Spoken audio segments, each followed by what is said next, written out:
Car हादसे में एक व्यक्ति की गई जान। कुनिहार से हरजिंदर ठाकुर की रिपोर्ट। जिला सोलन के अंतर्गत आने वाले कुनिहार क्षेत्र में एक कार अनियंत्रित होकर मकान की छत पर जा गिरी, जिसके कारण जिला शिमला के घनाहट्टी क्षेत्र से संबंध रखने वाले डॉक्टर चंदन उम्र 39 वर्ष सपुत्र सोमदत्त निवासी घनाहट्टी की मौके पर ही मौत हो गई।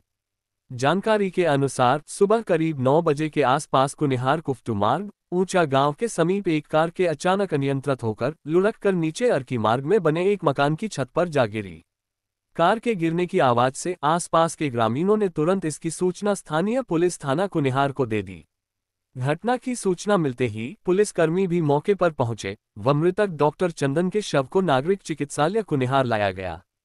मृतक के परिजनों के आने के पश्चात शव को पोस्टमार्टम हेतु ले जाया जाएगा। पुलिस द्वारा घटना की जांच की जा रही है।